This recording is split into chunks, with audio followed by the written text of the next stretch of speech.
This is the Sales Babble Podcast, episode 279, How to Be a Buyer Painkiller, an interview with Guillaume Moubeche.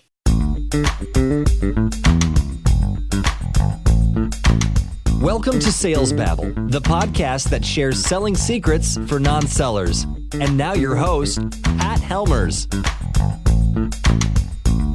Hello, Sales Babblers. This is Pat Helmers. And before I get started, I want to thank you for listening to the Sales Babble Podcast. I want to thank all of you out there who've been going into your podcast listening apps and giving us a 5 stars and sharing it with other people. That is really, really kind of you.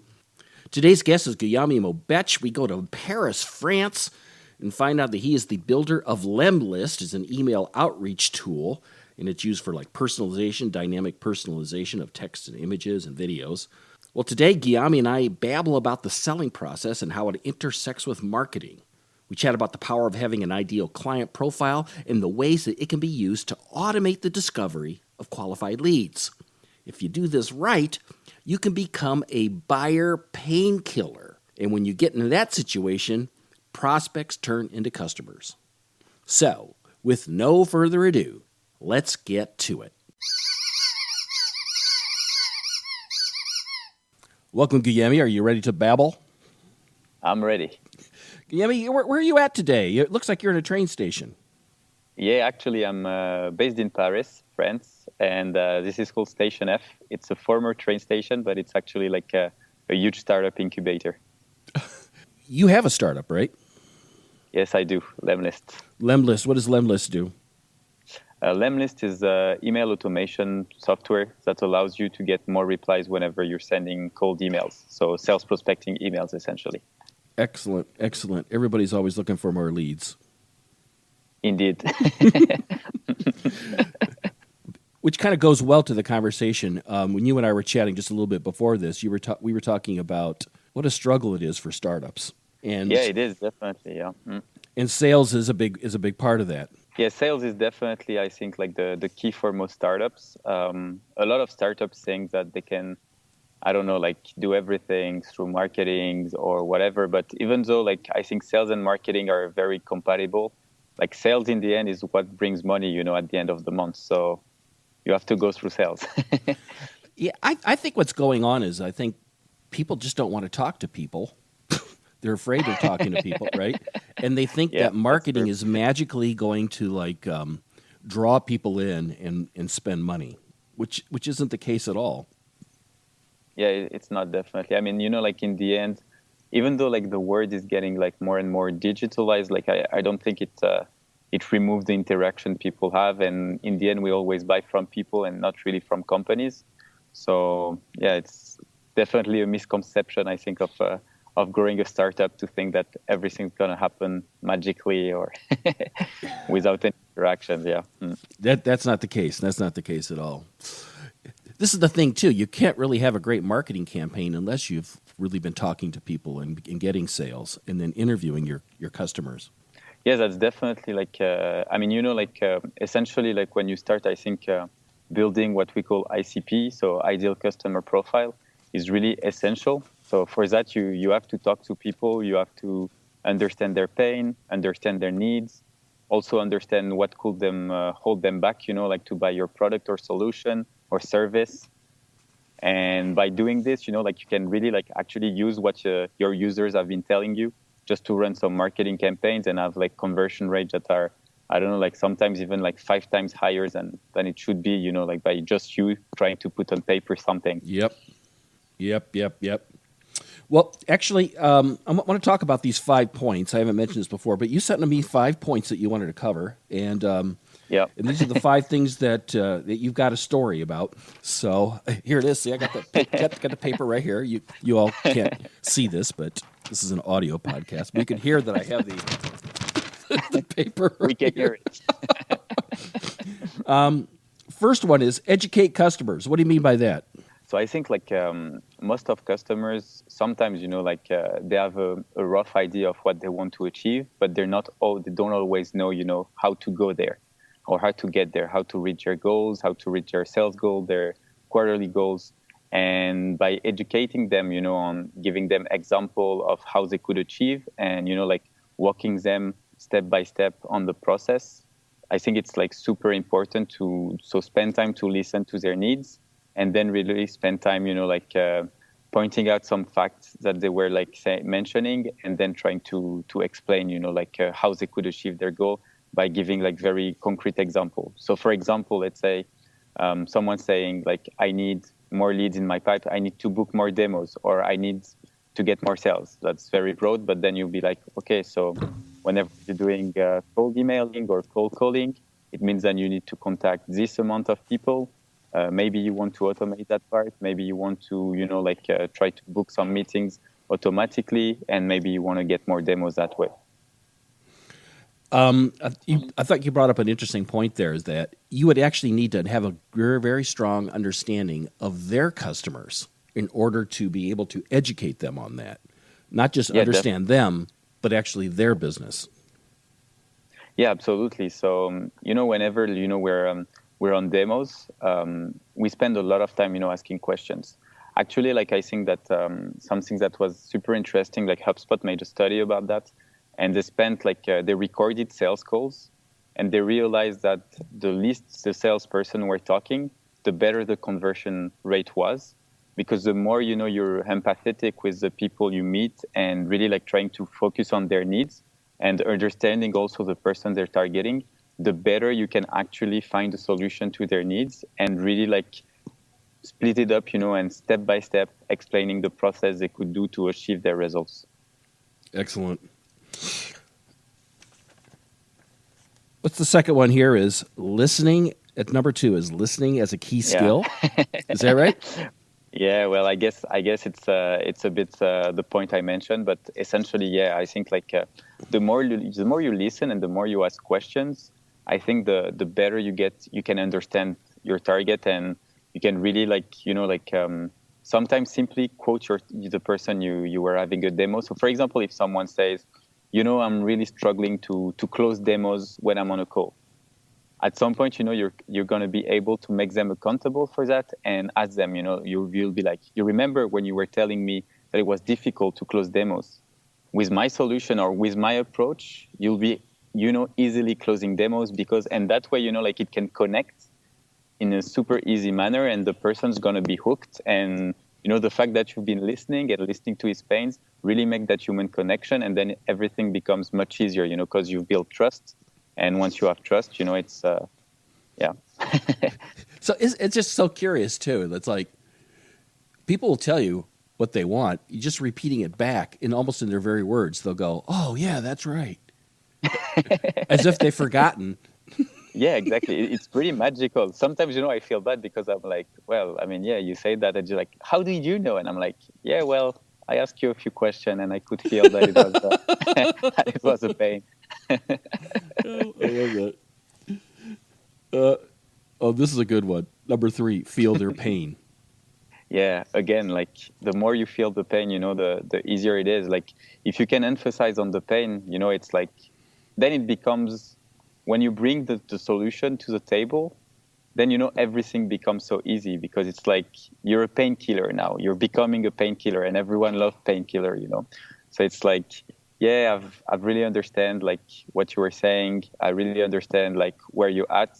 Also, you can connect, on different topics, saying that I used to, because for example, on my end, I used to have a lead generation agency. So I know how it is to have an agency. I know the struggle you can go through. And today we have a lot of agencies using Lemlist. So whenever I'm talking to agencies, I know where they've been through. And for me, it's easy, to understand the pain and also connect with them on that, and say yeah, I've been there. And this is a step you need to do, to go out of there. And that's pretty nice. Not every decision, though, is made on pain. Some decisions are made on desire. What's your thoughts on that? Yeah, I mean, I think it's. I think you're right. I mean, sometimes it's a matter of also helping people picture themselves in a different position. I think it's. But I think it's when you're selling, you just need to find the right balance. Between selling desire and also being able to provide what you're selling. because I think some people are often overselling on desire and not enough on what they could really achieve. And that can be tricky, because I mean, you have some guys who are like really good salesmen who could, I don't know, like sell pretty much anything to anyone. But then, like in the end, I think also it's a bit different in B2C and B2B because you're not trying to achieve the same thing. Like business to consumer, like for example, buying like, I don't know, clothes, dresses, whatever, like Cars. Yeah, cars. Everything can be like pretty much like very impulsive. It doesn't have like I think the decision goes through like a different psychological pattern. But in B2B, when you're addressing to business, your goal is to only or mainly focus, on the ROI. Because, for example, if you're talking to, I don't know, like a sales guy or a marketing guy in a company, his goal at the end of the day is that his boss give him a raise, or that he gets a better pay, that is well off, or that, he's using a solution, like that everyone's gonna be agree with. So yeah, but I agree with you definitely. I mean, desire is also super important. And The fourth one here is connecting on the personal level.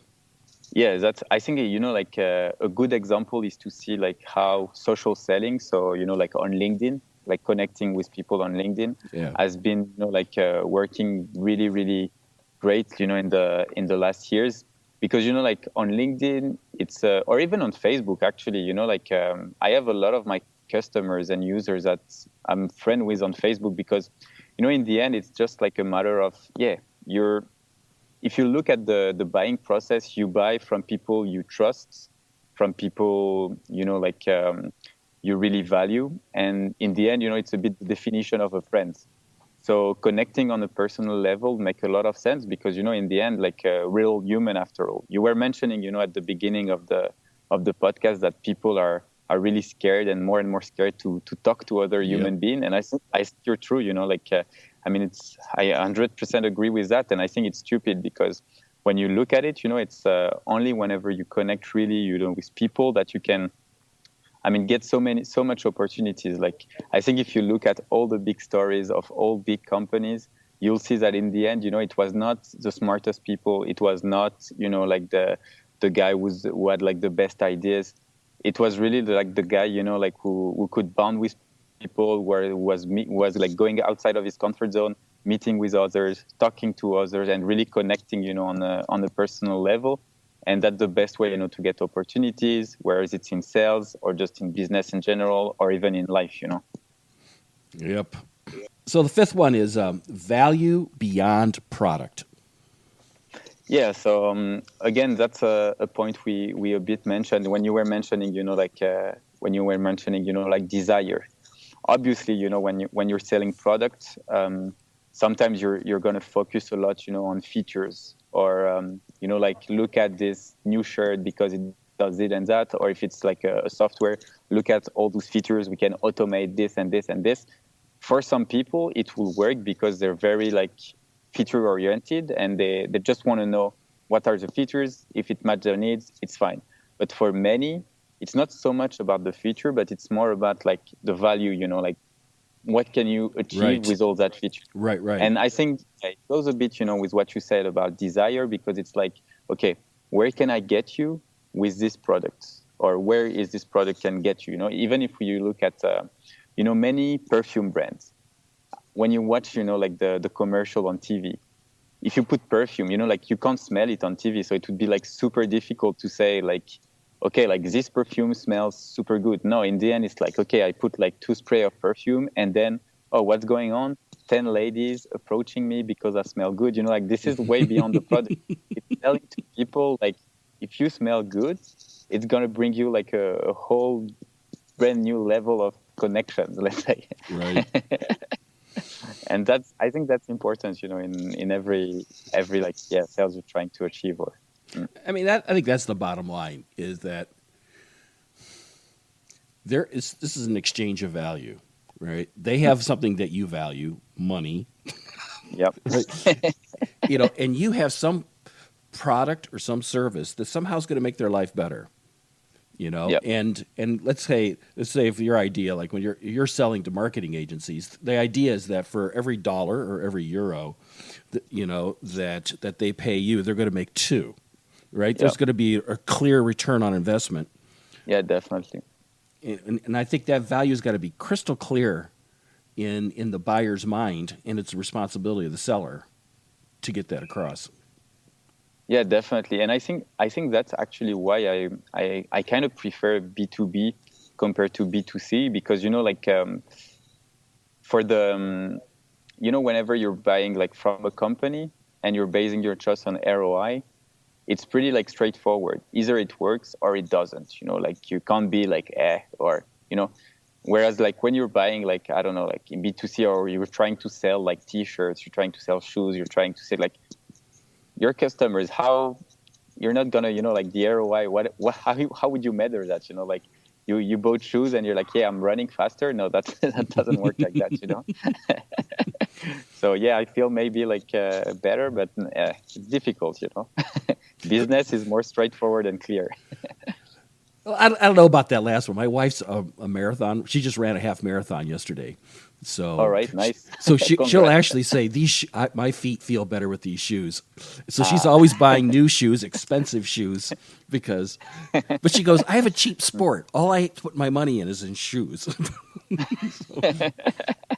So. But I'm sure, in that case, I'm sure that the price of the shoe has an impact, on the way you feel whenever you're running. Yeah. Like that's, it's probably, I think one guy that I really like, is Dan Ariely. He's written books, about what psychological, how to predict the unpredictable choices and everything. Like, when you think that you're choosing and it's absolutely like irrational, actually everything could be predictable, and it tried to explain our choice based on emotions, based on, and he ran like a lot of experiments just to see, how people behave, and it's like super interesting. Yep. Why don't you tell us about Lemlist? Yeah, so Lemlist, like we built it about a year and a half ago. Now we have like thousands of customers worldwide, mainly in the US actually, because we launched with a partner initially like last year, based in Austin, Texas. And for us, yeah, it's been like a super interesting project, especially because what I really like about it is when I had my lead generation agency, I found out that all the softwares, to send cold emails were not really adapted to the way we behave now. They were not adding videos, they were not adding images, so they were not like that human touch in the email. And we created like a super personalized platform. A platform that allows you to add so much personalization, including videos, which I think it's a really great way, to connect also on a personal level before actually getting on a call with someone or on a demo. And yeah, things have been going like really great for us. Like we're growing 30% month over month. So right now it's it's just a matter of scaling, What's your thoughts on though? The leading best current practice has been, I thought, sending emails that look like I really typed them. Yeah, definitely. No attachments, very few links or no links. It looks like I'd say, hey, Guillaume, I saw you on LinkedIn the other day, and I was wondering if... it looks like something that I wrote. Yeah. For us, it's the same. It's not... The emails sent from the platform are sent actually from your own email account, so they don't look like newsletter or anything like that. But it's just like a matter of, whenever you're adding like a personalized image into it, so it can be like a photo of you actually like holding a piece of paper, and we're going to have to put the first name, and the first name will be replaced automatically. That way, it creates like some sort of really like a better human connection. And adding photos actually in emails really increase the reply rates. On our end, the only metric that matters is really the reply rates. So how much replies do you get? And yeah. But doesn't Google look at that as like spam? Aren't there email filters? Look at things. No, that was true. Like that was true. Like in the year 2000, and I think like a lot of people, have been taking this information. But to be honest, from all the tests we've run, and also from some of our, not competitors, but other people on the field of email, like the big providers, what they realized is that the image didn't have any impact. Because, in any way, whenever you're sending emails, we're tracking so many things. And for Google, it wouldn't make sense, to put like emails which contains like image in spam, for the simple reason that the way they want to go now is to even be able to embed like videos inside of emails. Yes.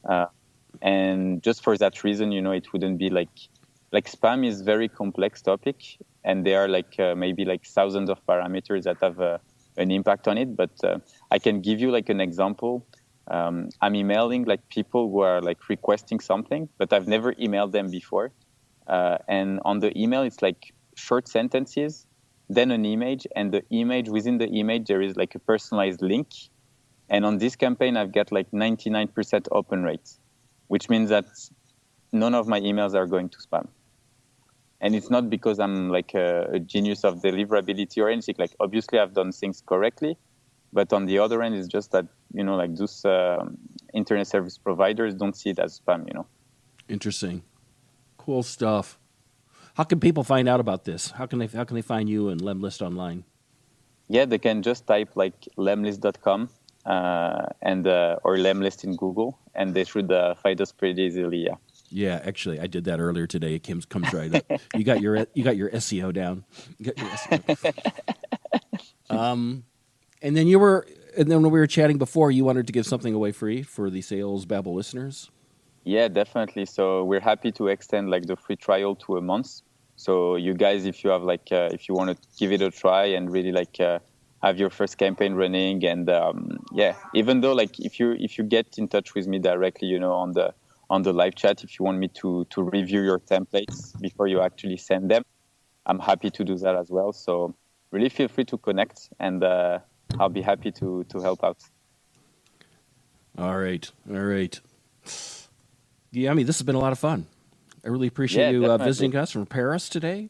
And it does look like a train station. Was that like the tracks to the right and to the left of you? Is that where the tracks were? Yeah, I think so. Yeah, it's to be honest, it's definitely like and actually like there is a restaurant over there, and there are like a proper like train inside where you can eat. Excellent. All right. Okay. Well, thank you very much for visiting us here on Sales Babble, Guillaume. Thank you, Pat. What is it that Guillaume said that really stuck in my head? That marketing's okay, but it's sales that pays the bills? I love that, especially on a sales podcast. Quite a statement for a guest. Because I agree with him. Things are getting more and more digital, but it's important to keep in mind that people buy from people, not companies. And it's from your selling that you can better understand the pains and desires that your customers experience. From that, you can build a powerful marketing campaign. If you want to learn more about Guillaume and to find Lemlist, you can find links to him and his company at www.salesbabble.com/279. Got a question or a comment? Don't hesitate to reach out. You can go right to the salesbabble.com webpage and ask me a question. Click the Babble Me button, and I'll get back to you right away. That's all I've got for this week. Until next week, take care and have a highly successful and profitable selling day.